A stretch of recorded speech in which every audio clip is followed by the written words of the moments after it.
Hey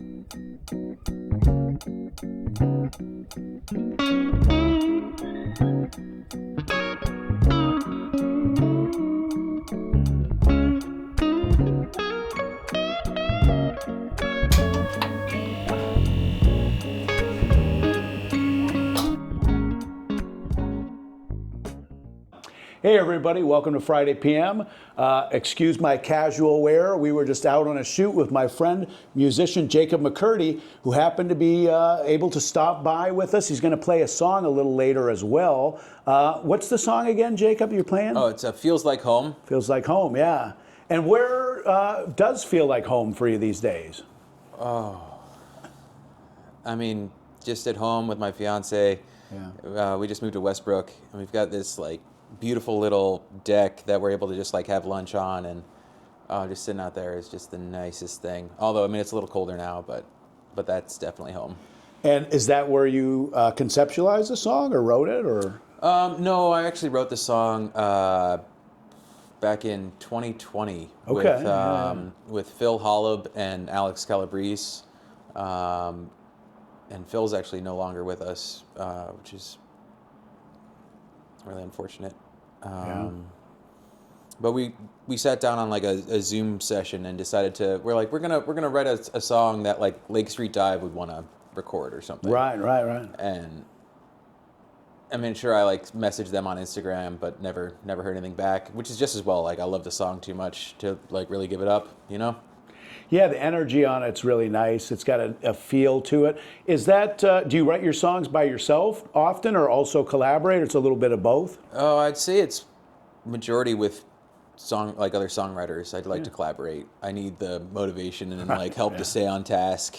Yeah. ADHD is a bitch. Can you say that word on this? I don't know. Yeah, you can say that on here. Yeah. Right. Well, you know, with music, that's what's so great about music. It's like, it's one of the few kind of arts that you can really collaborate a lot. It also, you find like-minded people because a lot of people are able to pick up the drums or a guitar, whereas other art, you know, like painting, for example, sculpture, even with film, a lot of times it's harder to find people, but honestly, with musicians, you know, there's always a lot of people out there playing. Like, right. So let's ask a little bit for the audience about how you kind of got your start in music. We can kind of go back to the beginning. You're from Maine originally? Yeah. I grew up in Belfast. Okay. And we had an amazing music director, and in middle school too. Beverly Pacheco was awesome. Yeah. And but starting before that, just in elementary school, like singing and band was required for for third grade. And fourth grade, you didn't need to like keep doing it. But my best friend Jesse was like, "No, you got to keep doing it. We need more dudes to sing in the choir." And I was like, "Oh, all right, I'll do it this year." And the next year comes around, I'm like, "I don't really want to do it anymore." And he's like, "No, we still need dudes. Like we don't have any dudes to sing in the chorus. So like you got to do it." And so he just kept dragging me through it, and I'm forever grateful that he did. And same thing kind of happened with like musicals and like swing choir and everything like that, and just kind of kept putting me into all these things. And so it turned me into the singer that I am. Well, it's kind of like, because it's funny when you hear the stories of that, because it's like that's before you discovered girls. So it's like being in the choir and everything. But then as you get older, it's a lot better and better to be a musical guy, you know, right. because it's cool. When you're a kid, you know, like any of that piano lessons, things like that, right. You have to really, you know, chain you down to do it. Yeah. But as you get older, you get more excited about it. But I was going to ask about, do you find that the Belfast school system, was that kind of progressive in that sense, that they were really trying to get people in the arts a lot, or? Yeah, I think so. I mean, they definitely built a whole like new music wing while I was in school there, and like built they were able to, I think they cut some funds from like the football team in order to make it happen. Exactly. Get away from those jocks, put in the music. Yeah. It balances it out well. Yeah, it was great. Now, where is Belfast again compared to here in Portland? Is that a couple hours away? Yeah, or? 2 hours north on the coast. On the coast, okay. By Camden area? Or? Yeah. Yeah, okay. Yeah, just a little bit further north than Camden. Sure, that shows my level of knowledge. I know it's somewhere out there. And I also know it's a very creative town, I feel like, in Camden and Rockland and all those areas. I think the coast attracts more creative people a lot of time because it's by the water. So as you get a little older, you picked up guitar then, and that's when that kind of love thing first started? I started playing guitar. Well, I guess I started playing bass like junior year of high school, and kind of started messing around with that. And in the summertime, though, I was a camp counselor at Tanglewood in Lincolnville, which is in between Camden and Belfast. Okay. On the ocean. Yeah, it was a beautiful little camp, and we would put together like a band in the summers, and so I played bass in that band, and it was a lot of fun. Yeah, I mean, I think that's another thing that everybody's always looking for a bass player. Right. You know, that's always because if you're on the guitar side of things, a lot of people want to be the lead guy and the lead guitarist. And then there's some guy who's always pounding away that's the drummer. Yeah. But the bassist, you can always find gigs. So you started out playing bass and then kind of migrated more and more. Yeah, I think I started playing guitar shortly after. I feel like it was hard to figure out a way to like really play and sing at the same time, but with a little bit of practice, it kind of worked out. And I went to school for audio engineering at New England School of Communications, which is in Bangor. And it was really cool to like see that whole other side of things, to like be able to do the recording and run live sound for things. But I found that I really like enjoyed being the musician more than being like the engineer.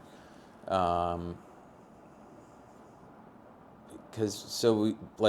your senior project, you have to record someone for like a whole record. And my buddy Frank Barron. Frank Barron. Yeah, he was like, Jake, can I just record you? And I was like, dude, I don't have any songs. What do you mean? And he's like, yeah, that's okay. Like, you can write something. And I was like, sure. And so my buddy Adam Hansen and I, we just like over Christmas break wrote like 10 songs and went into the studio and recorded everything for my senior project. And it was it was a blast. It was super fun. And this was senior at college? In college, yeah. Okay. And then, so you jump out of college, because I know there was a period of time you were living in Boston area, kind of, Massachusetts? Yeah, that wasn't until later. That was like 2017 or something. I graduated college in 2011. And did you move to Portland or stayed in the Bangor area? I stayed in Bangor for a little while after I drove cross country. I thought I was going to get a job in a recording studio out there, and didn't plan ahead. We just got there and just felt like couldn't even get a job at like Starbucks because I was like overqualified with a college degree at that point. Right. Yeah. And was this all the way out to the West Coast? Oh yeah, yeah. I was in California. Yeah. And as I know, because I had a similar thing. It's like, because it's just tough because there's so many seekers and so few things, and so it makes everything difficult. It's like you have to know somebody to get a job at Starbucks or something, right? No, it's true. Like, what's your connect? Because there's always like 100 people, everywhere just looking for anything, like lines around the block. So did you stay out there for a little while, or kind of said, okay? I was there for maybe a week.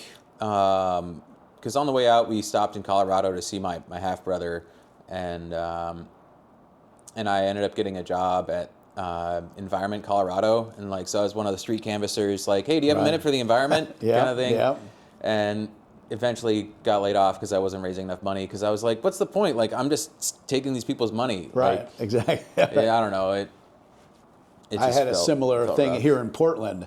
And you find out a lot of people don't have very much time for the environment. They're like, they're on the go. Yeah, like, no, yeah. If you're trying to grab somebody on the street, they're literally on their way somewhere. Exactly. It's impossible. Or we had a thing here in Portland that I did in the 90s, and it was like you would canvass, go knocking on doors, and people are like, look, I'm just trying to have dinner, and it's a weird job. And then you get a part of the money a lot of the time. Like if you raise $1, you might get 15 cents of it or something like that. It's a strange gig. But so you're in Colorado. Then you came back to. Did you spend time in the question I was going to ask is, I know the Portland music scene. Did you ever spend time in the Bangor music scene? I did for a little bit. Yeah.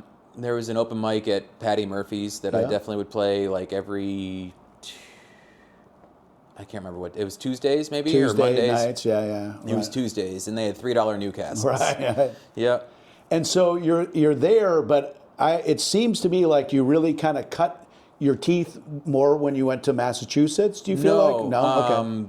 No, I spent like a year in Orno and Bangor playing gigs, and actually like okay. Woodman's, I started playing every Saturday night with College my buddy scene, Mick. yeah. Okay. And it was just two of us on guitar, and yeah, I mean that's really where we So started. it's almost like the high expectation of it could be like the Liverpool days of the Beatles, where Right. they're playing and cutting the teeth. Because my dad actually was a bass player in the '60s in a band, and he would play the fraternities and things. So Yep. was the college vibe? Was that a good place to play? Because Oh, yeah. there's always an audience, and Right. yeah. Yeah. There's No, it always was- beer and the Right. keg party. Yeah. So I remember another band, Hootie and the Blowfish. I know they came out of that North Carolina college. That's what Right. they played a lot. So were you playing Woodman's, you said, and a lot of other like gigs on there? Woodman's and Ipanema a couple Yeah. times here and there. And then I was playing this bowling alley Yeah. in it was on the border between like Bangor and Herman or something. I can't remember the name of the bowling alley, but they would pay me like $50 and give me a drink and a sandwich. And I was Yeah. like, yep. And that was my Tuesday, happy hour gig. Yeah.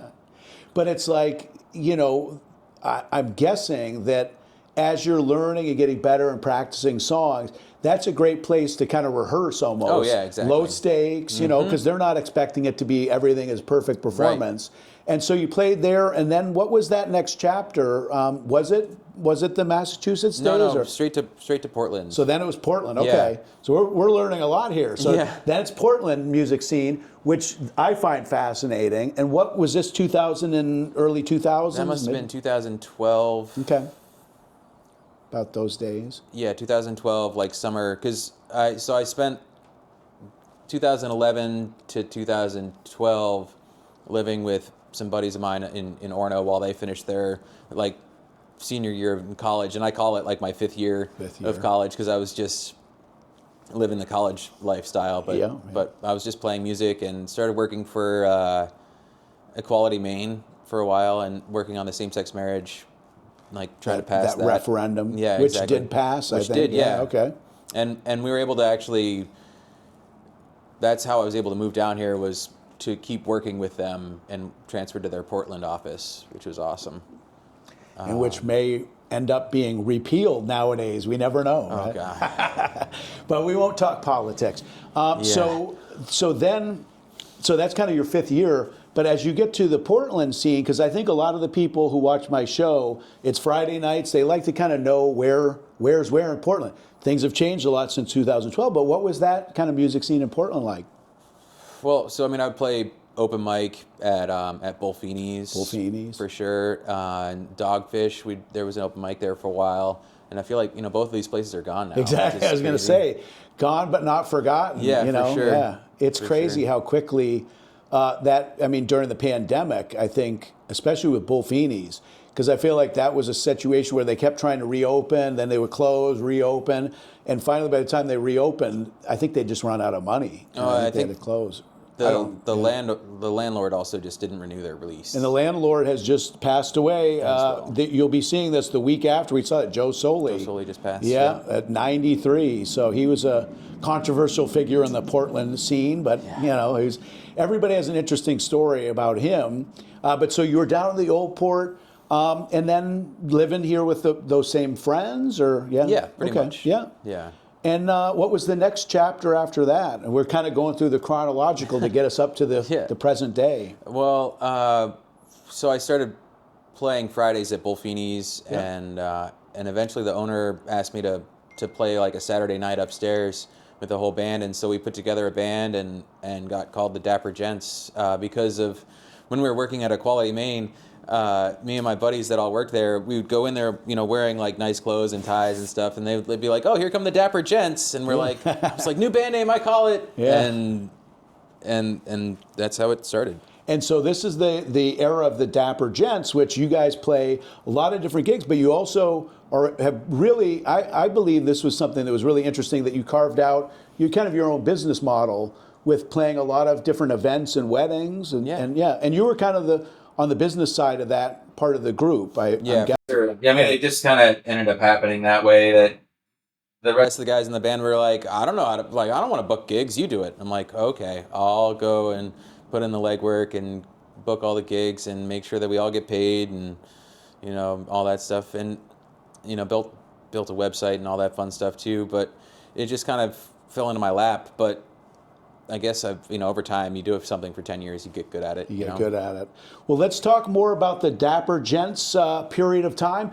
But in the meantime, let's listen to the song. Yeah. So we'll be right back. This is coming right up after this break is going to be Jacob McCurdy's. And the song again is Feels Like Home. Exactly. And it's off of what album? Can they find it and where can they find it? It's not off of a record or anything. Yep. That's in the works.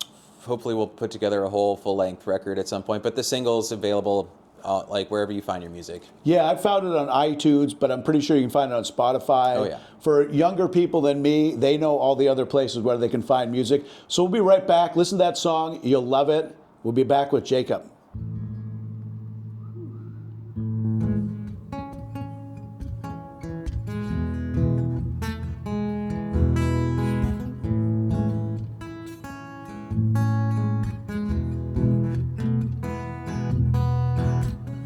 I don't need no money to put a smile on my face. You're just as sweet as honey down in a cheap lemonade. And I don't need no promise to tell me you're gonna stay. It's getting grisly, baby. It's you and me hibernate. Give me something to groove to. Goes down smooth like it used to. Backboard sipping, baby. The sunset slipping away. All of the time in the world, we could stay till we're just bones. And every time that I'm with you, I know to live in your eyes, it feels like home. To the birds and the bees, I don't mind getting started. It's getting hotter to breathe. Your love is filling my lungs. Give me something to move to. Go bounce me like it used to.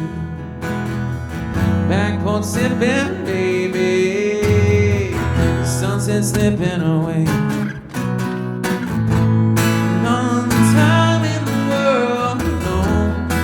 Could stay till we're just bones. And every time that I'm with you, I know to live in your eyes, it feels like home.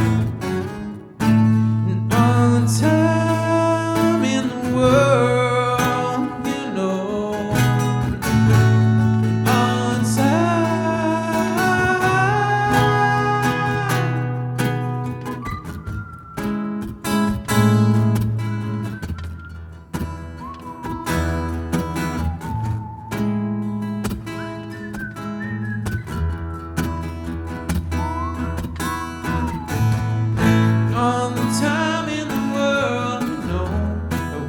Stay till we're just bones. And every time that I'm with you, I know to live in your eyes, it feels like home. And all the time in the world, we could stay till we're just bones. And every time that I'm with you, I know to live in your eyes, it feels like home.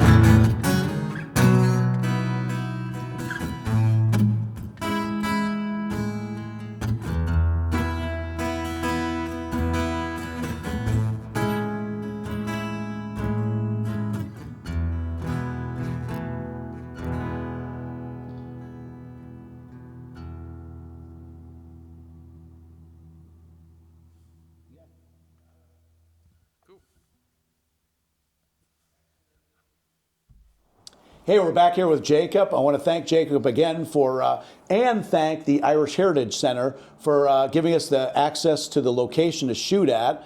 Jacob also will be playing another song on our Christmas special upcoming at the same Irish Heritage Center, and that's Silver Bells. So Yes. that's a lot of fun. Yeah. So thank you again, Jacob. But Let's kind of follow up again. So we were talking before about the Dapper Gents. Yeah. So you kind of formulated that, and tell us, kind of the audience a little bit more about what's the makeup of the group, kind of the business model, anything interesting? Yeah, sure. I mean, so we kind of started playing as a four-piece for a while, and like Johnny Clay Shanks and Mick Ramos and I would all trade off on the bass depending on who was singing or whatever, and then our drummer Eric Winter.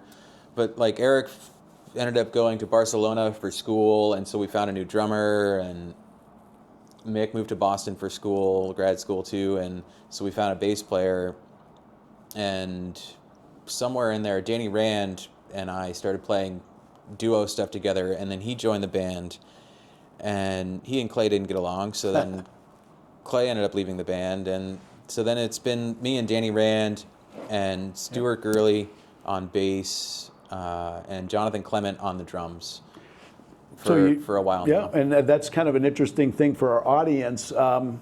They may or may not remember. You may or not remember.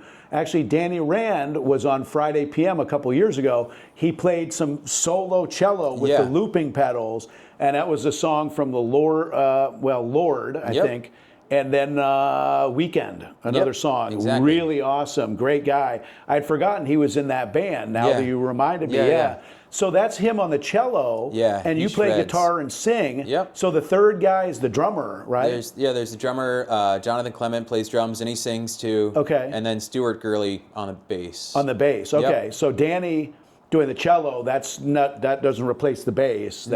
Sometimes we'll play like a trio thing where we don't have the bass player, or like if Danny and I are doing duo stuff, then he's able to play the bass line until he like plays a solo. And when Danny does, because he does some really awesome looping stuff that he learned from you, as far as I think he said. Yeah. But he doesn't. You guys don't loop when you're a band, or do you sometimes? Sometimes. Yeah. Sometimes I do with the band, but it's almost Just like for a little vocals, bit. It's maybe, like some vocals that I'll loop, but sometimes it's just like a little bit too many moving parts to try and do with the whole band. Exactly. And especially since like Jonathan Clement's been singing these other parts that I would try and loop now, so it's just we don't really need to. You don't need to do it all together. Well, so the Dapper Gents, they formed now, this has been a decade old, do you think, or in one form or another? Yeah. About 12 years. 12 years. Yeah. And so you've built it up, because I know you guys have merch and things. Where can people find you guys on, is there a website? Yeah, the dappergentsband.com. Okay. Yep. Easy to remember. Super and easy. they can find you on Facebook. You guys got followings on a lot of these things. Facebook and Instagram. And you play a lot of events and weddings and things like that. Of course. People really love the style. It's not overwhelming. It's great for events where, you're not trying to, well, maybe sometimes you tear it down later in the night. Yeah, it depends on the vibe. Yeah, exactly. You find the vibe. So since we had talked last, I know you got to a point in your life where you had a life-altering experience. Yeah. And I wanted to ask you about that because I think there's some, interesting things you can explain to the audience a little bit about. Yeah, of course. So back in April of 2023, I had a stroke, which is super wild. And I didn't find out until like a month or two later that it's because I have a condition called fibromuscular dysplasia, which just means that the walls of my arteries are thinner genetically than they're supposed to be. And so I had a dissection in my carotid artery, which then created a blood clot in my brain. And luckily my fiance was there when it happened and realized, and she called 911 instantly. And so within 20 minutes or something, they were able to give me a clot buster shot that saved my life. Wow. And how long ago was that? This was last year? Or? Yeah, it was just about a year and a half ago, just over now. And so, and we were talking about before, I think a lot of people think a stroke really doesn't have much to do with your heart. That's right. People get mixed up, that heart attack and the stroke. It's a brain thing because it hits the blood hits your brain, right? Yeah, and that was what, the blood clotted up around in my brain. So did you feel like that? Was there silver lining in it at all? Was it all a negative experience, or have you found any wisdom from it? Or definitely found some wisdom in it, in just that I think I was just pushing myself too hard. Yeah. drinking too much. I was Yep. vaping at the time too, and I mean it took a while, but I quit vaping. I've been nicotine free for like 215 days or something at this point, and I've been drinking a lot less, and that's been really nice and helpful. But like, as far as like any residual is that my left hand is like just not quite as fast as it used to be, which is kind of sad for like playing guitar anyways. But like otherwise, it's not really noticeable that it happened. Yeah, and I mean, I think it's a lesson for the audience and the kids out there. Don't vape. Yeah, no vaping. Vaping is not much better, but I guess it's probably still better than smoking. But the No, funny I thing, think it's actually it's just as bad, if not worse, because you weirder get a lot chemicals. more nicotine. Oh yeah, I mean, you get It's really highly 'cause concentrated. Those, were you doing those Juul type of things? I and had all one of that? those for a while. Right, Yeah. I had done that, and I mean, because I thought it was a way to quit smoking, but often the good and the bad of it is that I think that more young people start with those and then they go on to smoking, Yeah. or different ways about it. There's no real Exactly. easy answer, and it's but you feel more healthy these days. Oh yeah, much better. Yeah, and it's like great. the it's hard to live that lifestyle. I mean, because when you're a musician, there's a lot of temptations out there, and you have late nights and Yeah. things like that, different hours and stuff. Of course. And so, what else is new in your personal life? I know I think since we last saw you, have you gotten engaged? Yeah, we got engaged Oh, this that's past exciting. summer Yeah. out in this beautiful puffin sanctuary, Yeah, and so you'll probably notice in the Silver Bells I changed some of the lyrics in there to Yeah. include some puffins. Puffins in there. And so you said the wedding could be any time coming up.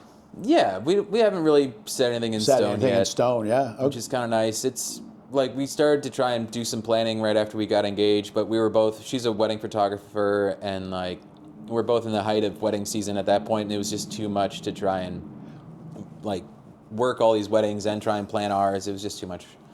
Well, that's what's interesting about all of that is like it becomes like back when I was in high school, I worked at a golf course. People would say, "Well, why don't you golf more? You work at a golf course." When you're there all day, you know. So for the weddings, Yeah. I was thinking, well, you know, it's great because you could play at your own wedding, the music, so you could take the photos. But Right. for you No, you guys, can't it's do where that. you're, You it's can't where do you're at that. all the time. Right. So maybe, I mean, you never know. You could do something totally. You know, maybe get married in a helicopter and do something right. Right, or we'll just go to Scotland or something. Go to I don't Scotland, do something fun, exactly. Yeah.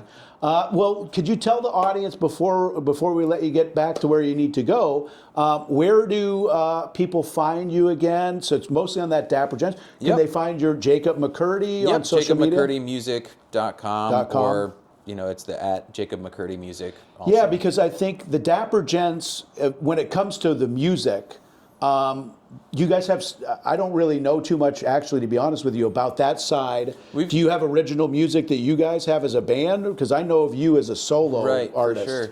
No, we don't have any original music as a band, but Yep. we've got like a bunch of covers on YouTube, Right. and I'm in the process of like editing footage from this past summer's all the gigs that we've done. gigs, I've been yeah. recording a lot of that stuff too, so I just need to edit it and put it together. But Jacob McCurdy, which is still you most of the time with a band, it's kind of Yep. like the John Mayers of the world, of the people. Yeah. It's a one-name thing, but it's really a band, and it's with... Yeah, well, I mean, if it's with the band, then it's Jacob McCurdy and his large adult sons. Really? Yeah. Okay. All right. So there you go. There's many ways to find Jacob on Yep. there. Jacob McCurdy and his large adult sons. Yep, Is that what you got it right. And the Dapper Gents. So look for all those guys. Jacob, thank you for making time for us today. I really appreciate it. Oh, my pleasure. Thank you. All right. We'll be right back. Thanks again. Hey, everybody. Welcome back. I want to thank Jacob McCurdy for the song and sitting down with me for the interview. Jacob is a great guy. He is going to be playing at, as far as I know, last I heard, Top of the East on New Year's Eve, but schedules change. So check that out. Look him up on his Facebook, Jacob McCurdy. He's on Spotify, iTunes, all kinds of great things.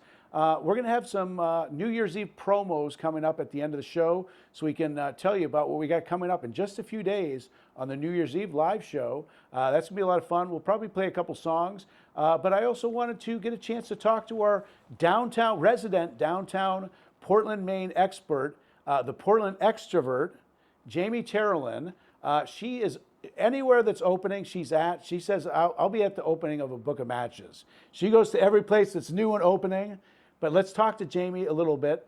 Jamie, what's going on? How are you? Hey, and Merry Christmas. Thank you. I appreciate it. Thank you. Yes. And this is just such a fun town that there's a lot going on. So Excellent. you've got new openings, you've got Christmas decor, you have places with live music, and you have places to sit around like if LL Bean created a central park, a central location, that would be Novel. Yes. Novel. The new up and coming cafe, bar, bookstore, game playing, event center, Okay. and more. And it's definitely like the local neighborhood spot where everybody knows your name. Everybody knows it. So on the top of your list, Jamie, is this new place, Novel. Now, do you have an idea when it opened? Because I hadn't even heard of it. I found that it's new, but we stopped in and it looks excellent. What is this new? Was this created this summer, do you think? Josh and his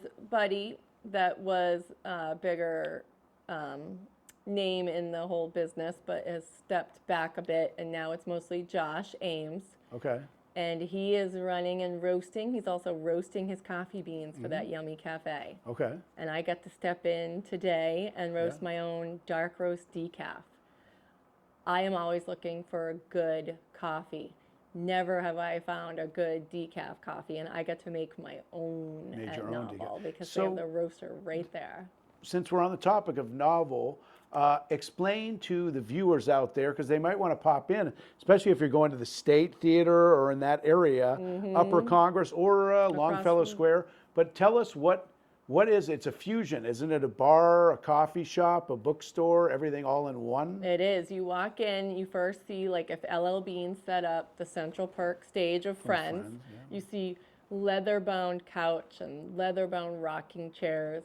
And you see people hanging out playing games, and there's the books all around you, so you can pick up one, you can read it, or you can buy it. Okay. And then you can walk up towards getting a coffee, a treat from Lee, who was the creator of Holy Donuts. Yep. And you can also get a drink.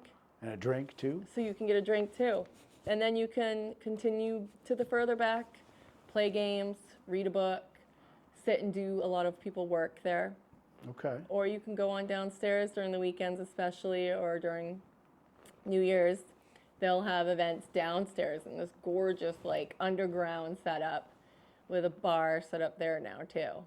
So you can get coffee or Coffee and the drinks drinks. downstairs as well. And what kind of hours are they open? You said they're open, for example, tonight till 10. Yeah, they're open till 10, and as far as I would say it's probably 10 to 10. That I will have to You'll find double out. check on that. She'll get us the information. I actually would probably say it's earlier than 10, Earlier. really, when you think about it. Wow. Could be. Wow, they're pretty much for always coffee, open. right? They're always open. It's just 24 where hours. everybody knows your name, Right, so they're exactly. always there. And so, Novel, this is a very interesting place. What else? But by the way, speaking of Novel, you did say you're familiar and you have the inside scoop on what Novel is doing on this New Year's Eve. Oh yes, Novel is doing a burlesque show. Yeah, very And the bartenders / cafe tenders, the baristas, will also be wearing some mesh probably or something fun, Yeah. burlesque-y, and keep it fun and lighthearted and a playful space, as they always do anyways. Okay. And you see a lot of regulars there, so I'm sure they'll all be there. And that's it. That part of Upper Congress, more or less, has gotten to be very hip. I mean, you got Blue nearby Yeah, there. right across Longfellow, is yeah. Blue, Across, and so it's in that's a good between scene, State yeah. and One Longfellow, like you Right. said. And there's also a couple new spots that are popping up around there. Asian restaurants have been there for a while because you have the two different places, you know, like Not a far as Miyake's, Boda, right? yeah. Boda and all that. So what else is kind of on your radar these days for new hip places or places that have been around for a long time that deserve a second glance? I would say get your butt into Batson. Batson's. Batson, okay, yeah, right. all Batsons, but Batson in Portland right here in town if you want. Yeah. It's decked out for Christmas, the big lodgy look, the bonfire or the fireplace, the trees, the decorations, and then a beautiful bar in the middle, Interesting. restaurant all around, Okay. friends hanging out and just getting cozy because there's like the lamb throws and there's the holiday cheer all around you. So I would say get your butt out to Go to Batson Batson's. Well, and the before thing, the season's over. and that one thing I noticed about Batson's is it has the upscale look, but the prices are still relatively affordable. It's not out of control. It's not very hugely expensive. You can get a nice burger there for like $20, which isn't that much different than going to the Black Cow, another place I know you like to get a burger at occasionally. I would say the burgers are like probably better at Batson, and then the Okay. because of the holiday cheer and stuff too. Okay. And then they do pizzas, they do bar top pizzas foods, they there. do some regular food, but their ambiance is the feels is the best feels. part of it. Okay. And like that, I also say the feels at places like Via Vecchia and Yeah. Henry's Okay. are yeah. good spots Yep. for a good vibe, a good Christmas feel, and also good music. Henry's always has jazz every Wednesday jazz every night, which Wednesday. I love. Okay. And they have a great burger. They got a nice burger. So with Batson's, just for the viewers as well, that is over by Bayside Bowl. Yep. Another hip part of town that's been Yeah. growing and growing. Now, as Wilson's yourself, and- yeah, do you probably go to that part of town though, out and about more in the summer, because it's a little further down, or do you frequent there as much this time of I- year in the winter? I love Batson this time of year. I love But that feeling the Bayside holiday area, cheer. do you get around to that area? There's a Prey down there. There's a couple There's other that, breweries. and the Publica and the Yeah. Argentine. The Argentine. And Wilson's County Barbecue is always a good go-to because they've got the fireplace roaring nice and they've place, got really yeah, that good food barbecue. for a really reasonable price. Exactly. If you're talking about Bayside Bowl's cute too. That's Bayside a great thing to Bowl, check yeah. out. Fun for like a date or a family night. Right, and then going over to the other side, the like Freedom's Edge cider, Yeah. A And- Prey. a Prey, but then there's Yeah. also like Cove Street Arts that has art Yeah, openings, and then exactly. there's the all-time classic. What kind of coffee shop would you go to in Portland when you Well, think there's of like they have the classic of the Coffee by Design? exactly coffee by design. There's Yeah. even a new lobster sandwich place out there too. If you want to go to Portland Power Yoga in between going out bar hopping, you can go there. So, but the question then, if you then ventured up, what's going on in that new part of Washington Ave that's right up Oh, above? I always love Main Craft Distilling. Okay, that's Tuesday where, night yeah. has your bluegrass, and then every other night Main Craft has great music selections. I love live music. Live music, it's up there. I like the energy of live music, so I like that. And what's the energy of that Washington Avenue? Because it's a half Bayside, half Munjoy Hill, kind of a little bit in between the two districts. Well, people do walk it. It's got They the walk it a lot, yeah. coffee. It's got food. It's got beer. Silly's is long gone though. Silly's gone, but not forgotten. Remember But they've Silly's? got Mexican there Yeah, now. Mexican there now. And then there's live music that shows up. Like if you want to venture on over to every night East Ender. The East There's Ender. karaoke every night if you want to go and find some And the music East of your Ender, own. yeah, and that's as Every you start night to after go 9. almost. Now we're in the Munjoy Hill, bordering on the Old Port, right? A little bit to the East Like Ender, off of Ribolita. India Street. Yeah, India Street down there. Yep, and you go So down there. if you and get to you've East got Ender, yeah, East Ender, you've got Snug. Duck Fat, the restaurant. Duck Fat. Is Snug still around? Nope, Or, no. not that I know of. And well, if you want, like Munjoy Hill Tavern still around, if you want to be back That's to the the old place. school. Yeah, Munjoy Hill But a lot Tavern. of the older places have moved Gone. on, and they've opened up for new spots. And New spots. so we have 12 that moved in down by the water, That's on Commercial Street. just down on Commercial Street. And from do you there. like 12? 12 is delightful of a new spot. I don't know how easy it is to get for a West Ender to Yeah. 12. Right. So it might be something that, people go to once in a while, not regularly like you'll see at Josh Miranda's places with Right. Via Vecchia, Henry's, Blythe and Burroughs, the beginner classic. I feel like those places, it's reminiscent of what are the places on the other side of Commercial that are a little fancier too. You might go there for a special occasion, but you don't hang out there as often. Down on the pier. The Canopy. No, way to the other side, down on the pier. Are you talking about Scales? Scales, those types of places. Scales. Beautiful places, but you don't go Or- there just as much just to hang out. They're a little bit more of a special occasion. No, I'd say if you're going to hang out along the water, or booze. Riras has that Riras, sneak too. little spot that people don't even know because they think downstairs is where everything is for Riras, but they have an upstairs out back with a Upstairs. gorgeous ocean view, and they have great lamb burgers. If you're talking about burgers, Yeah. and then they also have live music pretty And much Riras every day, as kind of far as I taken know. taking that mantle of Brian Barouge used to be doing that, fun kind of Irish thing. Now it's Riras too, right? Riras does the Irish sesh. Irish sessions, yeah, Yep. and all that. And Andy's always has Andy. live music just down the road. If you're talking about classic What about, spots. lest we forget the last other district to talk about too, there's apparently some new places coming up on the Western Prom. What do you know about these places? That is your neck of the woods. Okay, so you're not familiar Besides with those Novel, as if much. you're not talking about Novel and Well, Boda I think, I and know Blue. there's a new place across from Ruski's that's reopened. It's a little restaurant. Do you remember Ruski's? Mm-hmm. Yeah, that's up there. They said there's some new places by Reiki, but you know what? They might be talking about more like the places by LFK. Oh, that would be West End. Boda. So in other words, that the would be West End, Bramhall. Bramhall. West End still hasn't.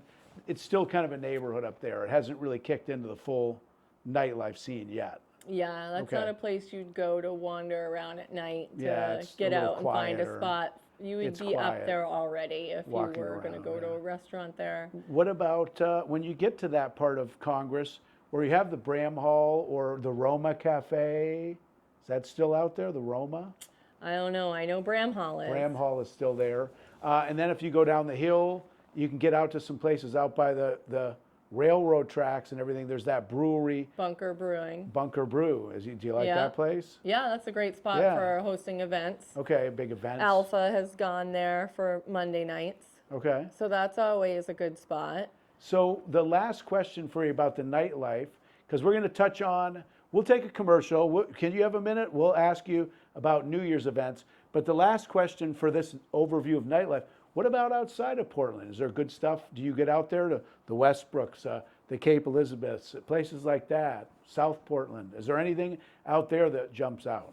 Well, it's always nice to be near the water and looking back at the city, Saltwater Grill. Saltwater Grill. That is a delight to Okay. be on the water and looking back at the city. Yeah, And then I would say Westbrook has Roots Cafe, I've heard the of it. gluten-free cafe that you can hang out and catch up. And there's also books and, ways to grow yourself Okay. at Roots Cafe. Roots Cafe. Looking out for each other. And then there's just outside of town, my little go-to is Royal River Grill House. And that's and out that's in in Yarmouth. Yarmouth. Yeah, okay. Yeah, Right by on the water. boats, Or yeah, if you want to okay. keep going into LL Bean and Freeport, you can go to the inns and also just get the beautiful Christmas lights and the beautiful fresh wood made barn. Barns That's right out in the there. center between the two shops of LL Bean. Okay. So there's some good Maine hallmarky stuff out there if you want to Interesting, be all right. outside of the city. And just drive along the coast. Drive along, See where the road takes you out see through where that Maine. 3,500 miles of coastline takes you. Is it that much coastline? Mm-hmm. Just in Maine? Yep, just in Maine. Wow, okay. This is a new fact. And that's not even including the islands. It's not including the islands. We're going to ask Jamie really quickly when we come back a little bit about where the best places on New Year's Eve will be right in town. I think she's got a couple of surprise picks for you. So we'll be right back. Stick with us.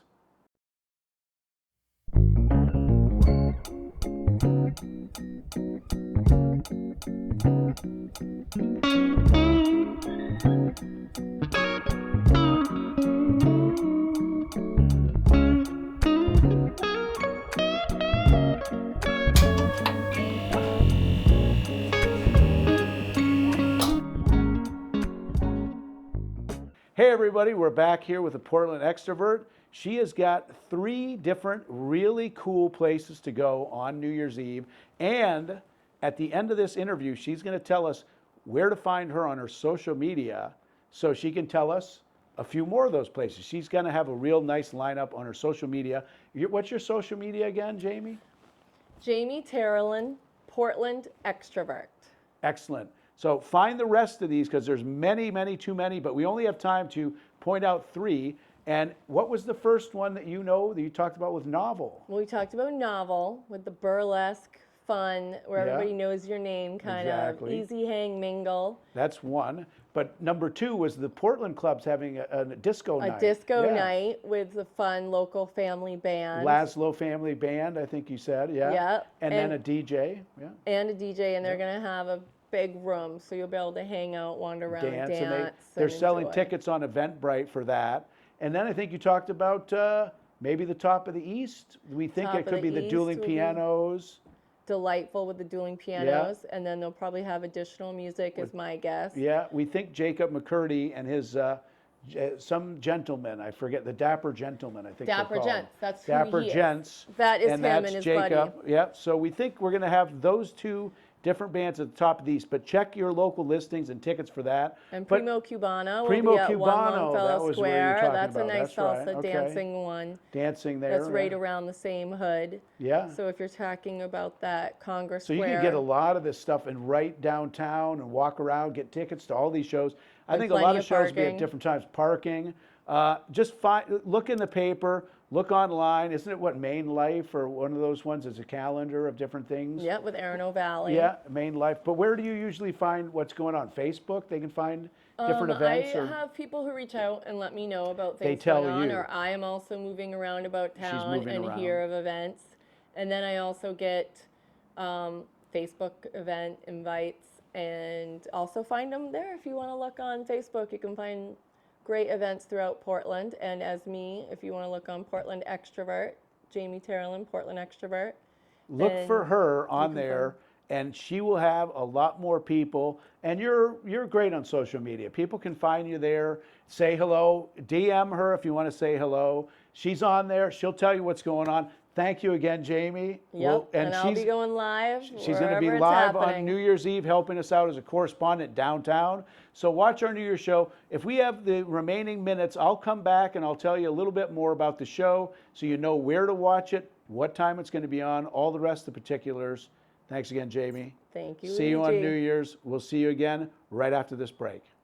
In a cold Maine town, In the where quiet north town of wind Bath, roams, where the there's a charm man of named shipbuilding Jack, meets the and tranquility of Elsie riverside is life, home. a chilling crime Orange would was shatter the sacred peace as hot forever. coffee brews, but shallows ran deep It was in the 1934 afternoon when the body of dew. Elsie Wilcox was discovered in her home, marking the beginning of a harrowing tale of love turned deadly.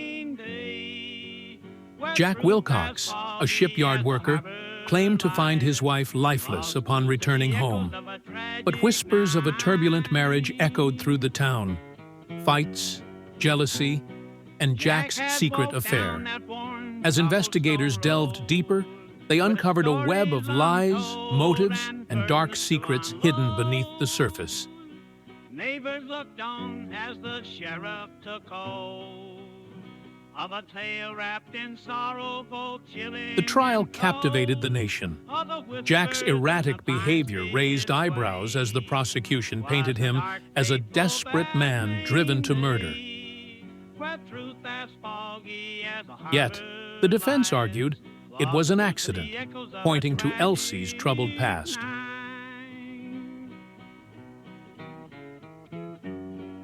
Who was the real victim in this twisted narrative? As the jury deliberated, the town held its breath. The verdict would not only determine Jack's fate, but also challenge the very foundations of love, trust, and betrayal. Join us as we explore the chilling events surrounding the Bath murder case. A story of tragedy that still resonates today.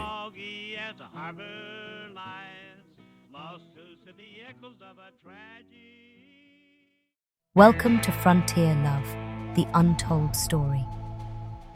Journey back to the late 1800s, American frontier, where settlers faced countless challenges and prejudice.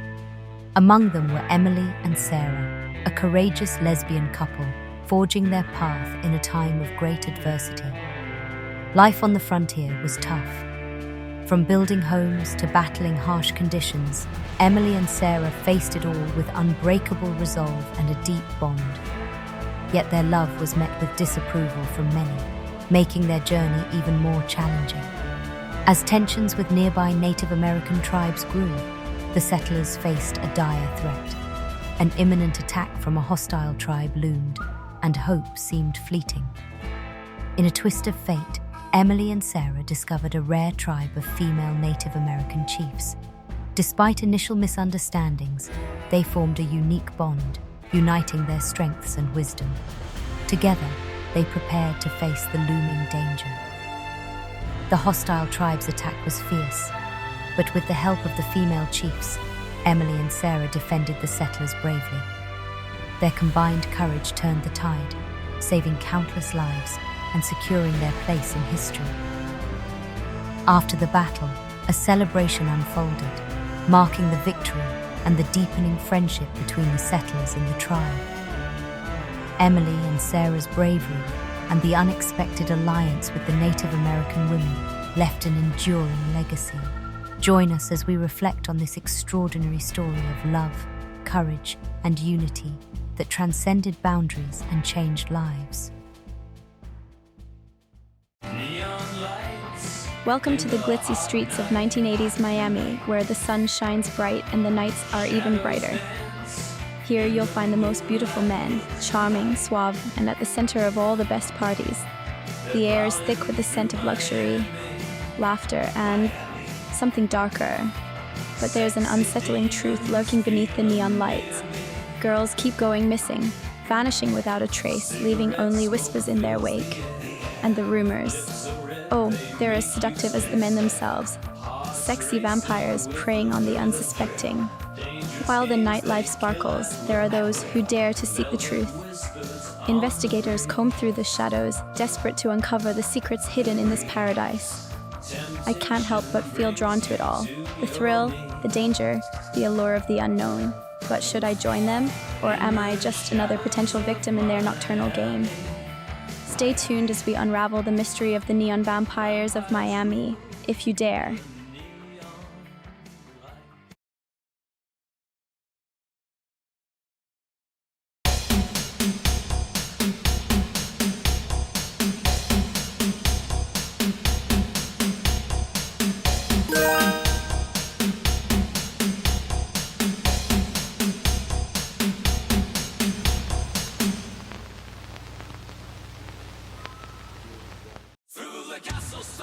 In a world where time itself is a labyrinth, witness a journey like no other.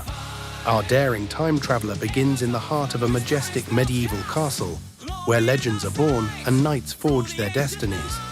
But as the echoes of the past fade, the adventure takes a dark turn. From the grand halls of ancient kingdoms, our hero plunges into the enigmatic depths of a voodoo tribe's mystical realm. Here, shadows dance and secrets whisper through the night. And just when you think the journey ends, the true mystery unfolds. Step into a high-tech, shadowy world of Russia's elusive men in black, where reality blurs with the unknown. Prepare for a wild ride through the ages. Time is a puzzle, and the answers lie in the dark corners of history and beyond. Chrono Quest, from castles to shadows, coming soon.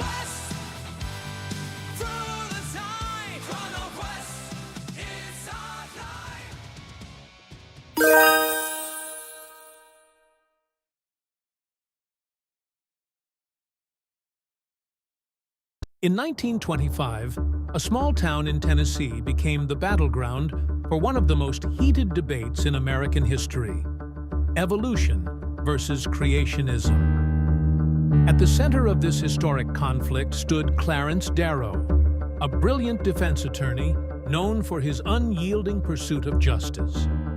But could he defend a man charged with breaking a law that shook the very foundations of education?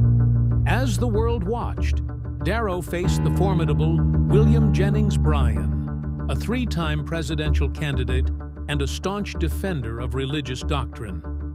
The trial was not just about one teacher's fate. It was a clash of ideologies that would echo for generations. Darrow wasn't just defending Scopes. He was defending the right to think freely, to question, and to challenge accepted norms.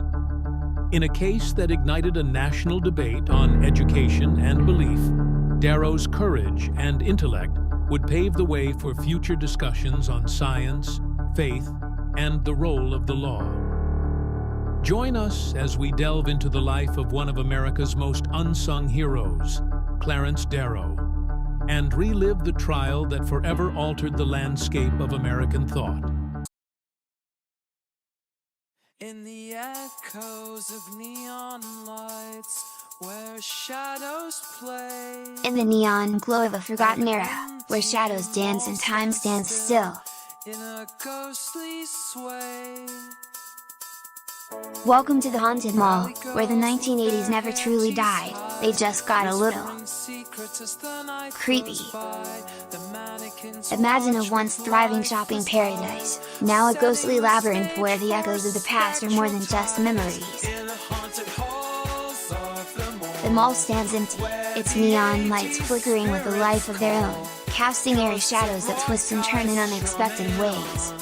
Here, valley girls with teased hair and impeccable fashion haunt the aisles, their whispers filling the air with long-lost secrets of the decade. With a spectral glow. Mannequins, with lifeless eyes, watch over an abandoned retail wonderland, setting the stage for spectral encounters. But that's not all. The old arcade is buzzing with the spectral glow, its high scores and laughter from long ago flickering like distant memories. Each retro sign lighting the way. And watch out for the out-of-touch parents, dressed in their outdated style, lost among retro signs and displays. In the Haunted Mall, every step echoes with the sounds of a bygone era. Popcorn pops in the ghostly breeze, while creepy whispers drift through the abandoned food court. Mall rats and pool cats of the 80s dance in shadows, lost in a spectral rhythm. So, step into the Haunted Mall, where the past is not just remembered, but relived in the most spine-chilling ways. Are you ready to face the ghosts of the 80s? Because they're ready for you. The Haunted Mall, coming soon. Dare to shop, if you can.